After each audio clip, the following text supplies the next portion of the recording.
see us. No.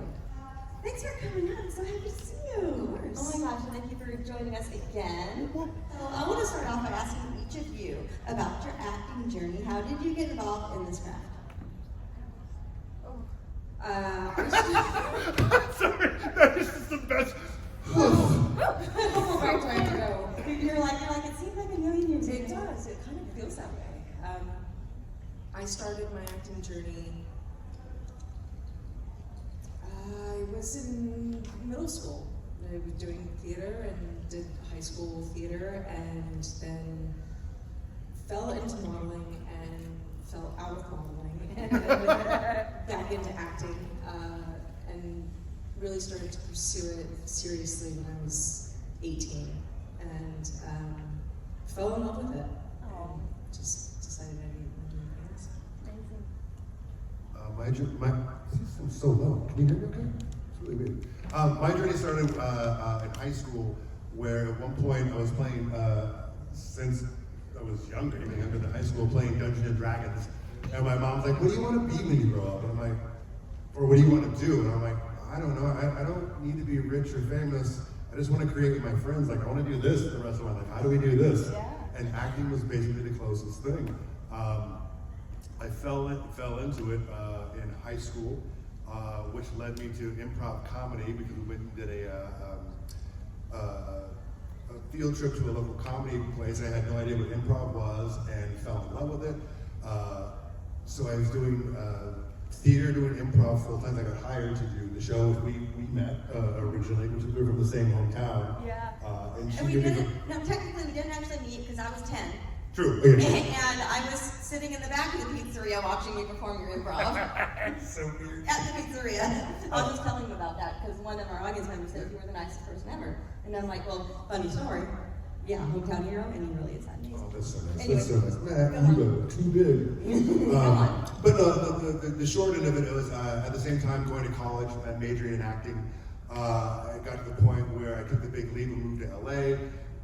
My first big audition was for the Wild West stunt show, where they took actors and crossed them into stunts, and stunt people crossed them into act. I was an actor, and they taught me to do some of the stunts for the show because I had a background in like family martial arts. I was like, wait, if I worked out, I could be the big bad guy in TV and film. So a lot of the stunt guys, the acting career started taking off, which has been wonderful. But on the stunt side, my friends were all stunt guys, and they were built like action figures, where it's ridiculous, like six-pack speed bump abs, like, hey, we're gonna go learn air ram or work some fights today. You want to come? And I'm like, wait, that would make me a better actor to be the big bad guy. So I'm like, I want to do this. So I started making a name doing acting and stunts, and it's gotten to the point now where Hollywood doesn't think you can have two different skill sets, and it's all been acting. No, I secretly do stunts from time to time. I don't know part of what I don't say. And it's been great. It's very, very thankful. That way they don't have to hire a stunt guy. Well, You're like, I sweet. know I can do that. I can do that, guys. Come on. We can save you some money, right? Oh my God. I actually do the opposite. I'm like, no, hire that. No, I try to explain like to some actor friends. I'm like, let your double do it at least once, so that way they can make their bonuses and take care of their family. Because some of the actors are like, no, I can do it. I go, no, they're going to want to use your face as much as possible, but at least let your double do it once, so that you can be taken care of. Right. And they're like, oh, I didn't know that. I'm like, yes. So coming from both worlds of the, if it were Dungeons and Dragons, I would be most exposed. Nerd. I want to ask each of you about a couple of things you have done independently, other than Friday the 13th, like I did last time. Okay, because this is not the only thing either of you have done. You guys both have an amazing career. I wanted to start with you. You did this amazingly beautiful film, important film about stalking called Shadow of Fear. Can we discuss your experiences on that? How did that come into your life? It was so well made, and I know it's based on fact, and unfortunately, in the real story, she didn't make it. But yeah, can you talk about that? Yeah, it was really eye-opening for me. I didn't realize some of the laws that don't really protect people when they're being stalked, and it's really, really scary. The film was, when it came to my desk, I was really interested. When I read it, I was like, oh, this is interesting, and didn't realize that it was based on true ends until I sort of signed on for it, and it was shot in 10 days in Wow. 2 months. And yeah, it was really fast and furious, but I got to work with my old friend Will Estes, who we did Reunion together, and it was really great to have him. He's such a wonderful actor to work with, because it's such a vulnerable subject, and So scary. and he really That's how good he is. He's scary. you really pulled that one out of your back pocket. Like, that's a really obscure. I love that movie. Thank you. First of all, It's currently streaming. I think it's on Tubi right now. It might be on YouTube. I don't know, but it is out there still to have seen if you're interested. It was an indie that ended up on Lifetime. I didn't realize that they sold it again, so that's great. Yeah, It's no, still- yeah, It's out there somewhere on one of the streamers. And Catherine Hicks is also in it. Love her. Isn't she the sweetest? Yes. Yes. Anyway, such a good, important movie. Thank so you. I try to tell people all about that one. Thank you. It's a good one. It is. It really is. It's informative, if nothing else. Moving back to horror, though, you know, fun horror as opposed to real horror, right? Yeah. Return to House on Haunted Hill. Yes, Return to House on Haunted Hill. I think what was really interesting about doing that film is it was the height of video games really sort of exploding, and they made, I think it was like 7 or maybe 8 different endings, and it was sort of, if you had an Xbox and you bought the film on DVD, you can choose your own adventure, essentially. And yeah, and you can. Yeah, me too. Like, what? So a lot of people that have seen it on television or have like just rented it don't know this, but if you get the actual disc and you put it in like a hard drive and watch it, you can choose the path that the characters You take. get an and Xbox. there's a bunch of different endings, and yeah, it was. I think we're hoping it was going to hit in a certain way, and it kind of never really did. But it was a really interesting experience because it was like shooting multiple movies at once. That is crazy. I didn't know that, and I have the DVD, but I don't have an Xbox. So I never even knew that. I'm gonna have to buy an Xbox now. Now, for that one, had you seen the original, like from the '60s, or the remake from the '90s? Where you did that? Not until I had signed on to do the film. Did you? And you saw both of them before you did that, or? I saw the one that Ali Warner did. Okay, gotcha. Because it was mostly based. Yeah, it was a sequel for that one. So so I saw that one to just sort of fill in. Are you a horror fan? Do you enjoy horror? Horror films give me nightmares. Yeah. I have to watch them in the morning with all the lights on. You're so sweet. I love you. Okay, last one for you. You did a couple of episodes, crossover episodes of Chicago PD, Chicago Fire in its early years. I did. Can you talk about your experiences working in Chicago on that show? It's really cold in Chicago in February. You're telling me. The Windy City. No, it was, I had a really amazing experience, and part of the setup for the character was to pitch Chicago Med. And so it was sort of like a pilot for Med without being a pilot. And it was their version of a pilot, so they could pitch it to the network to get Med to series. And yeah, it was a really interesting time for me. I had a young child, and so she was a pediatric doctor, and so there was all these like sort of little things that kind of I was able to lace into the character, and I had just come off the Mentalist as well, and it was a really great group of people, and it was a fun project to be a part of, but it was just a short stint. Right. Yeah. Well, Med didn't take right away. Like 5 years later, it happened, right? But eventually Eventually it did. Eventually it did. Yeah. So, not bad. All right, so are you ready? Yeah. I've seen a fire before. I've seen a police officer. This is awesome. So, your career in acting, playing monsters, all of it is so overwhelming to look at. So, Thank you. yes. I just pulled a few out. Can we talk about Dead Snow 2? I will lose my mind. I love that so much. Yes. Can we please? Yeah. Can I tell you stories? You Tell want me to ask me a everything, question? anything and everything you want to tell Can I tell you how I got involved in it? And also will tie into the fandom, which is pretty cool. Please. So I try to explain to people how strange my life is.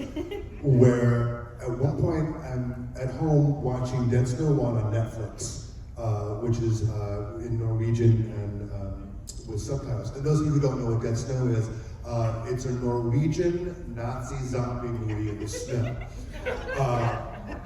Crazy. As I'm watching, I'm like, oh my God, these Norwegian cats really understand the balance between violence and humor. And I go, these are the two sides of my coin. I'm like, oh man, I would love to work with them someday.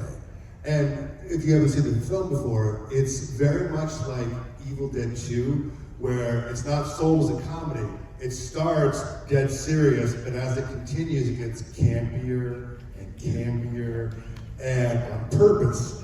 So, cut to like a couple months later, I get offered a job, and the reason I take the job is because it's the writer-director from the Norwegian writer-director, Tommy Wirkola.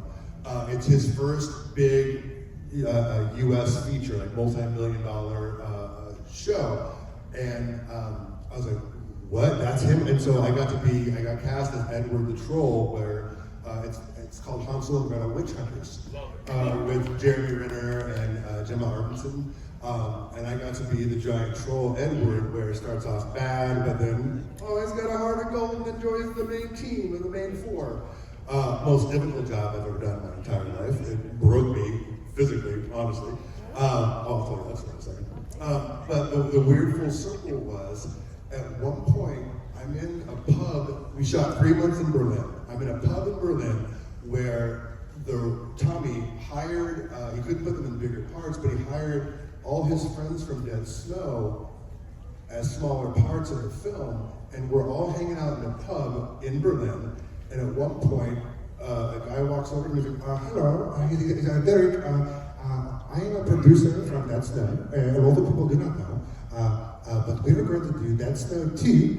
We are big fans of your work, and we know that you like Dead Snow, so we have written you a part for Dead Snow 2 that we would like you to come to Norway to shoot. And I'm like, what? Can we leave now? Because I'm a huge horror nerd, and I love that series. And if the first one is Evil Dead 2, Dead Snow 2 is Army of Darkness on steroids, bonkers. Like, my wife is like crazy about it. Anytime it comes on, like, can we just watch it? I know you're in it, but yeah, fuck that. Can we just watch it? I'm like, yeah, cool. If you get a chance, I don't know I think it's free on Tubi now. It is so much fun. But the other part of the story was, while I was filming I'm wearing this suit that is so unbelievable. I'm like a 9-foot tall troll. I have a fully animatronic head. The studio wants to CG the character from the get-go. We assembled the right team together over at Spectral Motion. We're like, oh, we're gonna do this practical. They're like, you're crazy. No, we're gonna pull this off. It was so heavy, and it was so big. I was like an MMA fight shape. Week 1 out of a 3-month shoot, herniated disc in my neck pops. And they're panicking, going, what do we do? What do we do? Like, and I go, okay, well, we have to shoot tomorrow. And I go, look, I've been training with these guys for so long. I go, it's not gonna work. And I go, okay. And I go, look, I told you in the very beginning, I would give you blood. I go, this is the time to put up or shut up. And I go, we're gonna shoot this, and we're gonna push through. And they're like, Derek, every time we put that, I think it's like 180 pounds altogether. Every time we put that helmet on, it's gonna crush your spine, and it's gonna be excruciating. I go, yeah, I'm aware of that. So my whole right side atrophied. Like I could do like so many pulls, like slow pull-ups before. I couldn't do one. It took me almost a year to heal. And while we were filming, I would get those like, the way I describe it, if you've seen Empire Strikes Back, when Han Solo is captured in Bespin, and the giant needles come in and he gets stabbed. I have those all on my back, like those giant needles. I got like epidurals like stuck over and over again. I couldn't move like very well at all. At one point, a guy's putting my suit on. He moved my arm this much, and I screamed. And I go, "You have to tell me, dude." And he's like, "Cool." But so rewarding. We pulled it off. Like we were doing things. So much of it was me doing acting blind, and then having chemistry with somebody inside this giant Death Iron Maiden suit. incredibly difficult, but we pulled it off, and when you watch it, it is the most articulate animatronic thing I've ever experienced or seen, and it's really, really cool. But yeah, that was a crazy, crazy time in my life. It's And a still, complete definition to artist pain. what was that? It's like a completely different artist pain. Oh, definition. brutal. Yeah, it was. Yeah, there were so many times where, like, not sleeping, I couldn't do. I basically had a broken neck in a sense. That's crazy. But we pulled it off as a team, and the movie came out, and it was accepted. That's dedication. Yeah, it was Right. brutal. Yeah. There's an old adage on the stunt side. It's called "Pain is temporary, but film is forever." Yes, it is. So it's like suck it up. That's right. Now, you worked with John Carpenter in Masters of Horror. Is that true? Yes. Because I read that on the internet, so Yeah. it might not be true. Yeah, no. Can you it's talk cool. about that experience? As you know, I'm a horror nerd. It was, I was up for a different film at the time, and they never locked me in. And then Howard Berger from K&B calls up, and he goes, "Hey, you want to come to Canada and do a Master of Horrors episode with Carpenter and Ron Perlman?" I'm like, "Do I get on the flight right now, or how do we do this? Do I pay you? What's the deal?" And he goes, "No. So, long story short, I got to work with John Carpenter. We did an episode called Pro-Life, which was a controversial episode, if you can imagine why.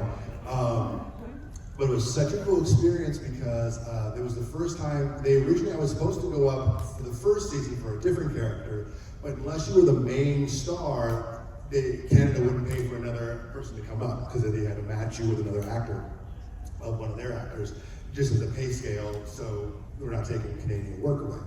So when the second one came out, it was a big deal to have me come up, and also at the time, they made an A-list like monster suit for me to wear that is like, at the time, a lot of times the TV quality would be less than feature. They made a full-blown feature suit for this episode for Carpenter. And it was a big thing. Like, no, we got this guy coming up, he's gonna be great. So I show up, and it was a huge issue where we did a dog and pony show where what that means is we had all the producers come out and they wanted to see, what the suit looked like, and how it moved, and kind of give an example of what it was supposed to be. So I'll act it out. So what happens is, Howard puts on my helmet, I get locked in. The producers, it's like Mick Garris, by the way, like horror icon, Carpenter, other people, like crazy. So Howard's like in my ear, like, "Okay, man, you ready for this? You psyched? Yeah, you got this? Yeah, no. Okay, here we go. Let's do it." And he walks back over and hangs out with the producers. And I'm in this suit, and I walk out, and they're watching me, and they're just doing this. And they go, "Okay, Derek, and action." And I go, "Roar. I'm gonna get you." The producers are dead silent. They're like, Howard goes, "Pardon me one moment." And he walks over and goes, "You motherfucker." He goes, A, fucking hilarious. B, do your goddamn job. And he hits me in the back of the head. And I come back up, I'm doing my way thing. And they're like, "Oh, pretty good. Oh, okay. Oh, it looks great. Oh, it looks great." And Howard's just shaking his head, looking at me, smiling the entire time. And I'm like, yeah, that's how I got introduced to John Carpenter. Like, "Hey guys, nice to meet you. Like, just fucking around. Oh, I'm not fired? Let's go." So crazy. But one cool thing about Carpenter, I thought was so freaking cool. The whole show takes place inside of a hospital. And as I'm looking at it, I'm walking around with the AD and he's showing me around. And there's different, fake, sets set up around the studio. We walk by one of the places, and there's like a fake fire facade. There is a coat rack with a velvet jacket hanging, off of it. There's a velour painting above the fireplace, and I'm like, "Where in the script is this? I don't remember this." And then he goes, "Oh, no, that's John's thinking area." I'm like, "What? What is that?" And he goes, "Oh, in between, he'll go and have smoke. He'll put his jacket on, and he'll sit in this giant velour chair in front of a fake fireplace and smoke and think about what's happening." I'm like, "No." So later on in the day, if the restrooms are by Amanda, this way, this is where the fire facade is. Dum Dum Derek does this, like, I'm gonna go to the restroom, and John's sitting there, and I'm like, and I turn and I look at John, and John just like, John is, and I look at him, and I go like, thank you, John. And he goes, like the eyebrow goes up, like, what? Why? And I go, I had a certain, as a fan, I had a certain expectation about you and how your eccentricity and like how you are as a person. This is above and beyond what I have thought, and I love it. And he goes,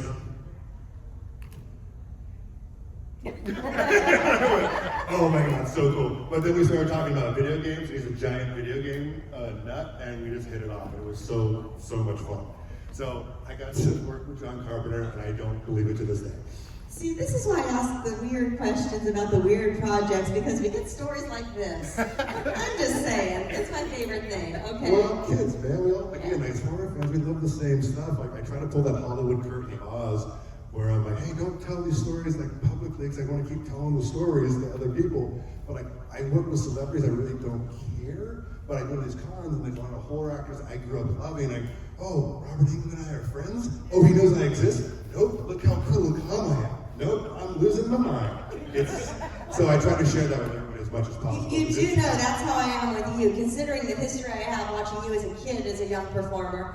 I'm like, Derek and I are kind of friends. Oh, What? so He knows my name, are you kidding me? Yeah, We're totally friends. I'm serious. Like that's my feeling with you. But based solely on that early childhood experience, and me starting to get interested in performing in that way. I was a figure skater performer, so like an athlete performer, right? But then I got involved in the theater and stuff, and I'm just like, I want to do that. He's so funny. How can I be that? And Did you know also when we were, because the location of the improv bounced to different locations from time to time, did you know that I actually worked at that pizza parlor? Yes. Yes, I did. Okay. Now, I'm going to ask you one more thing that I did ask you in Vegas, but it just tickles me so much I have to ask it again. Passions. Oh, God. The soap opera Passion. Guys, I've been around a lot. Yeah, I did a soap opera as I came in for a. I did. Don't you judge me? I'm not judging you. NBC came on after Days of Our Lives. No way. I just worked a day. I came in for like I was a prisoner in a jail cell, and there was a fight that broke out. It was. It was a supernatural soap opera. There was a witch. It was like dark shadows for daytime. I was at the time. I didn't know how they shot soap operas, where literally like so fast. And okay, cool, and moving on. I go, we just did one take. Are we not? They're like, nope, moving on. I'm like, Like, hey, this is how we do it in soap operas. We don't play. They just shoot and run. If they have it, they run. Yeah, it was crazy. Awesome. Yeah. Any other memories from working on that whirlwind of a world? Not so much. No, it was just kind of like a literal whirlwind, and like, yeah. How did you get that job? I forget if I auditioned. It's so long ago. I forget if I auditioned or a friend worked on it. I was like, that guy would do it. I don't know. He looks like a thug. Yeah, it's weird over the years. When I was younger, I would go to like grocery stores or like mini marts, and the guys would constantly stare at me in the mirrors, or they like I was going to steal something. So I looked like a thug. Yeah. Or like a terrible person. But now, now that I'm older, I get the complete opposite. Like, do you get the officer discount? Can we have your? I'm not a cop. Yeah. I'm not. It's weird. Oh my God. I don't know what I am anymore. The afterlife. All right. Okay, audience questions. Who's got it? Raise them up. Start with you. What was it like working with Ron Perlman? Ron Perlman. I've got a brother that got to meet him, and he says he's a fabulous person. Oh, he was super fun. At one point, being a fan of him because I was trying to be cool about it and not like lose my shit. Ron came over to me and he looks at me and he has that, like, he's the type of gentleman who, when he thinks, he doesn't just talk. He takes a moment of pause to think about what he wants to say, and then he says it. And he literally walked over to me when we first met, and he looks at me and just stares at me in my eyes and goes, "Sometimes you're the guy in the suit, sometimes you're not." And walked off. And I was like, that's how I met Ron Perlman for the first time. That was pretty cool. I'm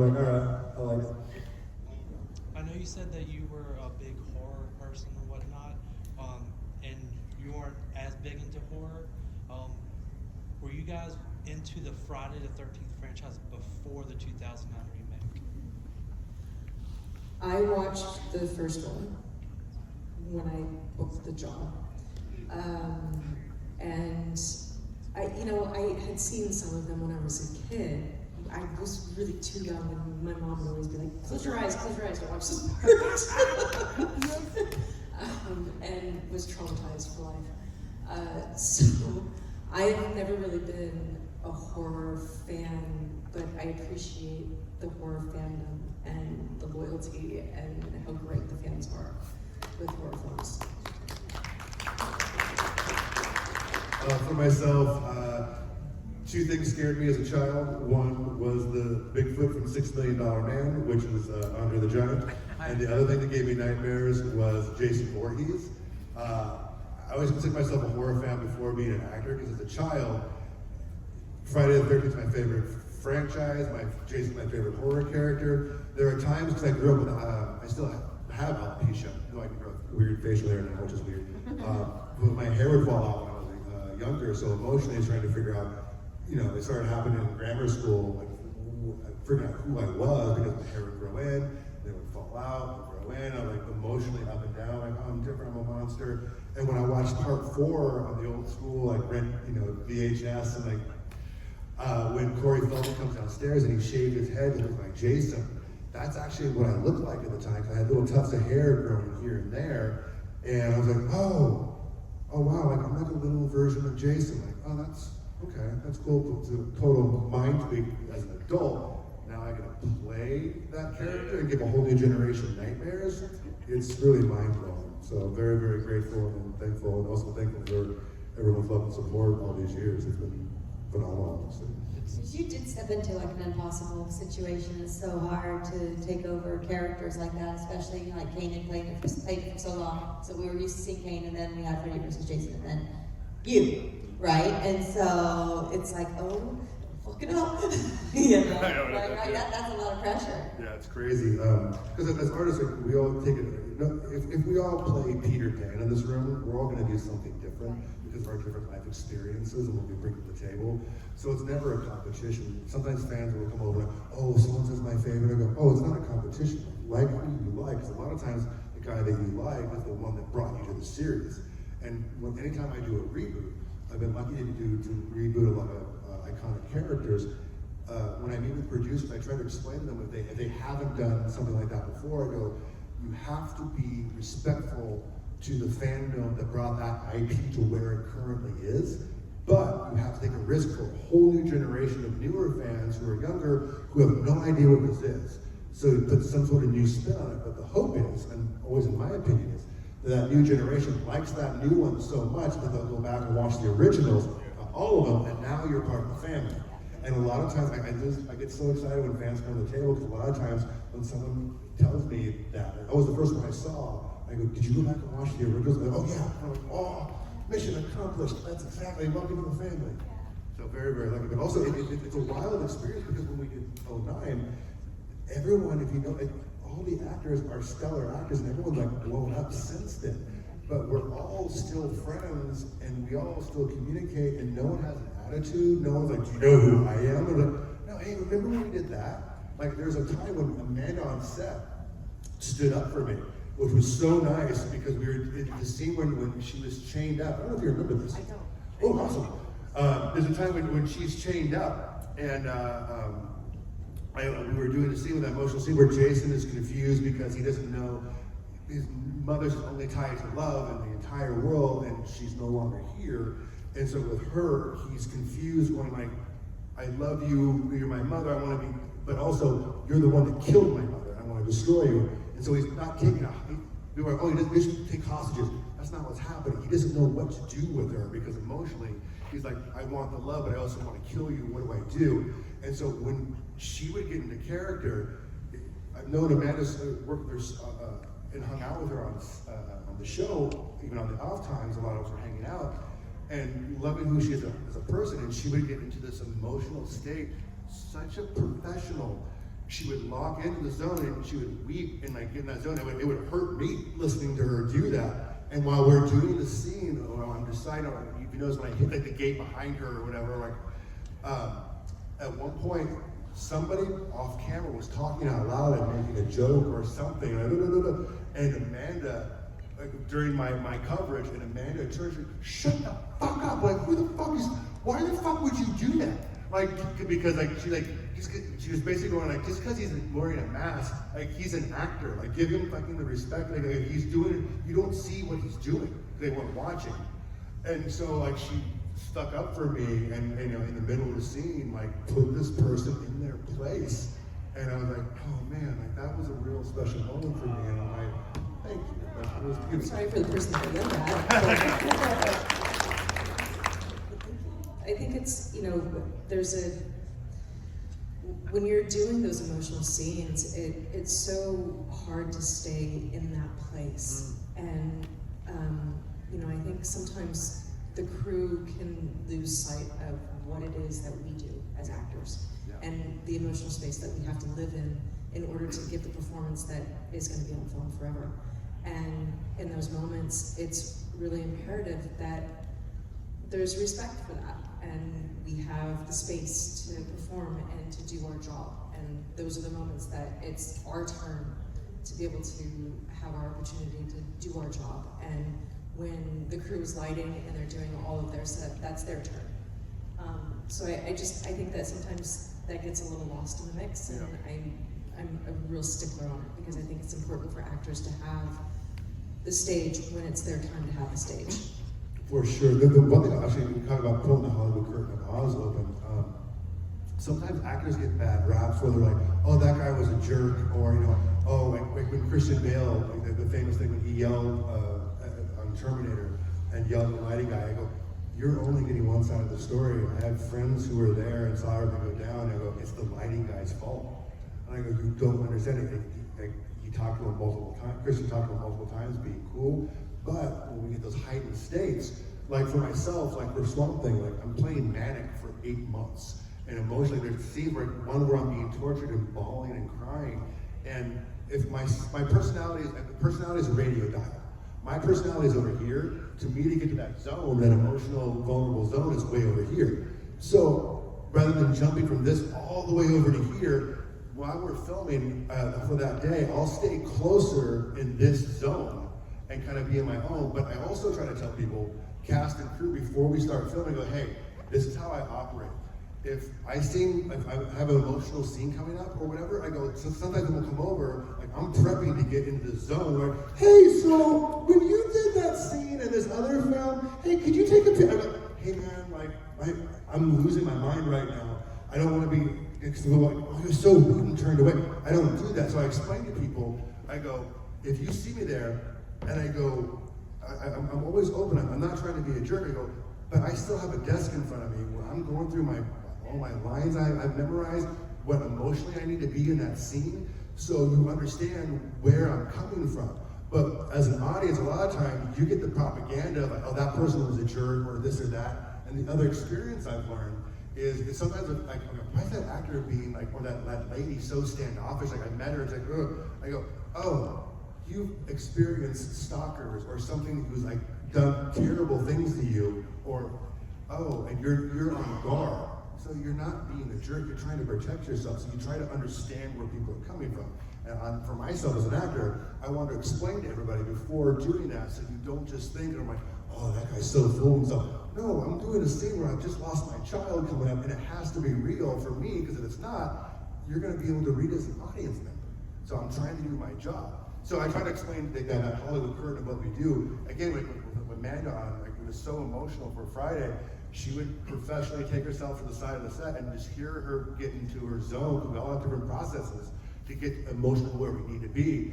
And hearing you wail at a certain time, like sob and moan, like I teared up just listening, you know, in the Jason outfit. Like it was so emotional and raw. It was a hard shoot. It was a great shoot.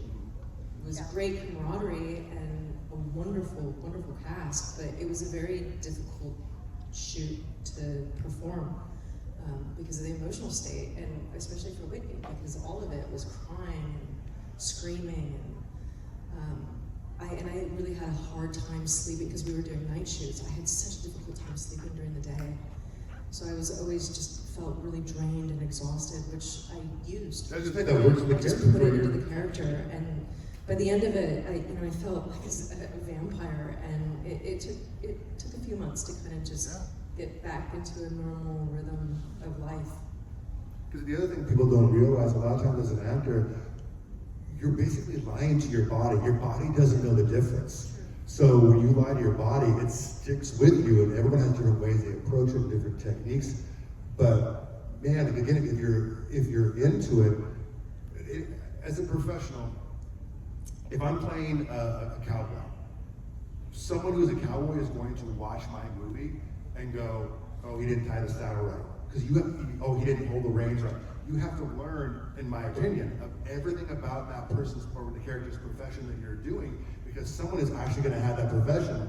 And if you don't do it precisely to a T, they automatically go, "Nope," and then pulls them out of the film. That's me when I watch figure skating movies or shows. I'm like, So you know about figure skating, then, so you know. yeah, 'cause that's what I did. See, crazy, right? Yeah, I'm That's like, exactly what I'm talking about.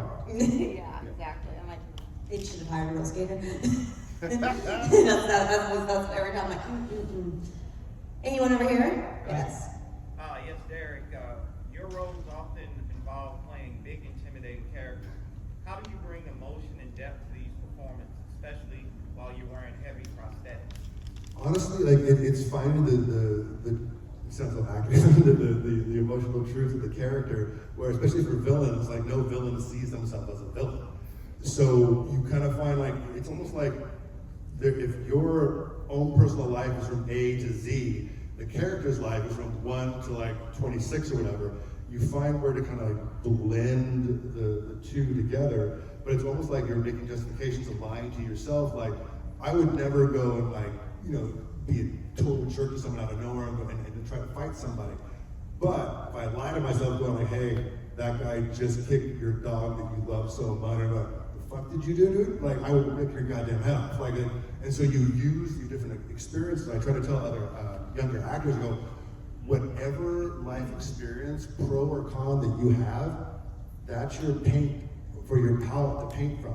Anytime I'm going through something tough in my life, or emotional, or emotional breakup or something with someone, I'm going, even though I feel like I'm at the bottom of where I am in life, I'm like, wait, this is something that I can use, the positives, the cup half full side is, I can use this later on for my work, because now I've experienced that, and I know what it feels like, so it just adds more color to your palette. Any other questions up there? Right there? Since you guys have both done episodic TV and like blockbuster movies, what's the big difference for you in doing each of them, and which one you prefer? I think they each have their pros and cons. I think with episodic television, you get the scripts very last minute.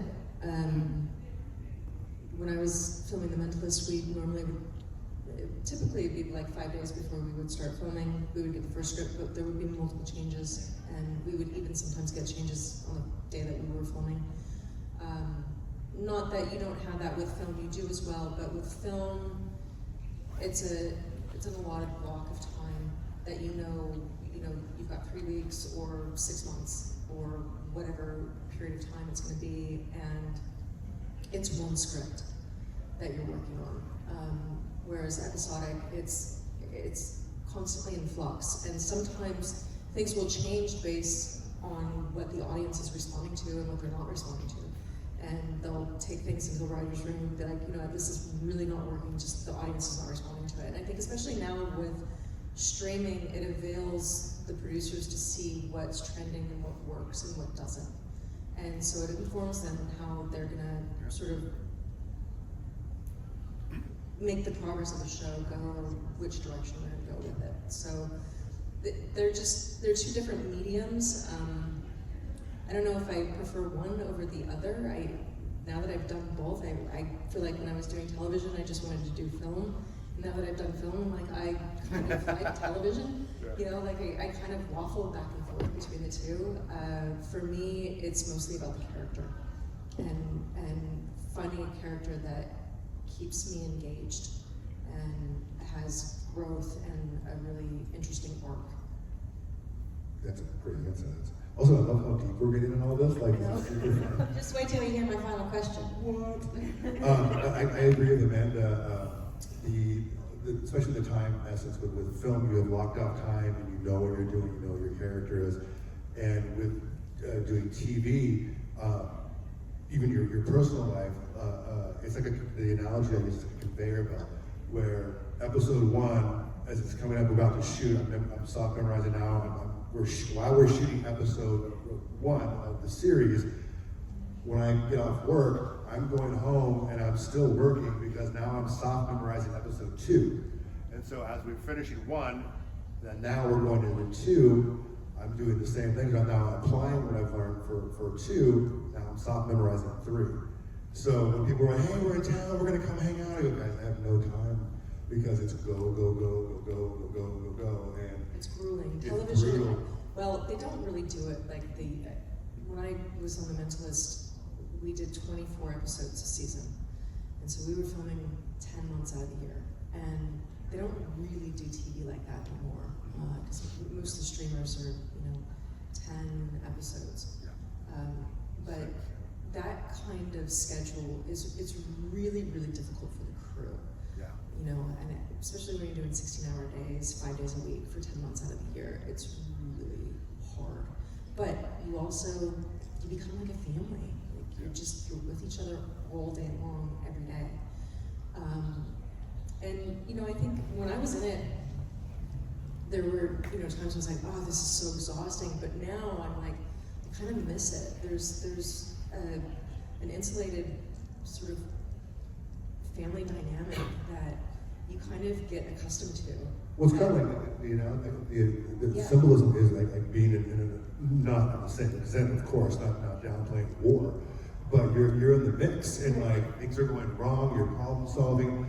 People, sometimes they cast out a personality because like when you're week 4 and you're something's gonna go wrong eventually and people are gonna get on each other's nerves or like something, it gets crazy, but when you kind of survive these grueling schedules because you're away from your family a lot of the time, you don't get to be here, you don't know what your days are gonna be, you don't just have an 8-hour day. Yeah. And there's always some problem, some fire you're putting out somewhere, and it just gets so draining, but when There's a dynamic that's born yeah, in that chaos. yeah. That I think is very unique to itself. And each project has its own unique dynamic of fires to put out. Yeah, yeah, for sure. But it's that bonding going, like it's almost like the stress bonding where it's like, oh yeah, I was there too. We survived. You survived, very cool. Yeah. But again, we're so lucky to do what we do because with TV and film, in my opinion, we're telling modern myths, modern mythology. So with story in general, in my opinion, the reason we have a story is to let somebody know we have it just as bad or worse than we do, or have an escapism, but ultimately go, hey, it's gonna be okay. And so you learn from other people, or like, even as kids, when you're like, oh, I got picked on by the bully, but oh wait, what would Batman do? Batman would do this, like, I'm gonna stand up and like, so we learn, as humans from each other, from our own, modern mythologies. So that's what we're doing. So to wrap it up, you just touched on it. You guys have both done a lot of different things that are very important to a lot of people, right? Whether it's J.C. Voorhees or a movie about stalking, which I know touches everybody, right? Or playing a heroine in a Friday the 13th movie, right? I thought you said playing with heroin. I'm like, what? Either Oh, or. yeah, we're playing with heroin. Oh, no, that's bad. You're like, wait, I missed that. Sorry, I'm so sorry. I missed that. What do you guys want your legacy to be? What do you want your legacy to be? Go ahead, Derek. I'm really not worried about my legacy at all. Like, my whole thing is like, I feel my purpose in life is to tell story. And I'm in a very lucky situation, like I keep saying, I'm a fan representing the fans. And again, I want to open up as much as my experience to share with other people. I love that I can come out in between TV and film jobs to do conventions like this to say hi, because my whole thing is like, hey man, my life philosophy is no one is better than anybody else. We all have skills in different areas, but you respect everybody until they give you a reason not to. So my job, I'm just here to tell you a story, man. I can't do what you do. Like, if you're a groundskeeper, if you're a doctor, it doesn't matter what the job is. We all have an importance, and that to me, if I could help you through whatever it is, the story that I'm telling, that's great for me. I really don't think about my legacy at all, honestly. I want to tell meaningful stories, things that touch people's hearts, or change them, or entertain them. I just enjoy what I do, and grateful to be able to do it. Yeah, for sure. Thank you guys very much. Give it Thank up. you. Thank you so much for coming out. This was bigger together. We're out here because we want more. And even though like, the world is really kind of crazy and weird right now, I love that we can come to a place just to escape and like lean on each other and everyone be cool with each other in this fandom. It's a different fandom than most fandoms. Understand that. You guys are special, and thank you so much for the love. Thank you.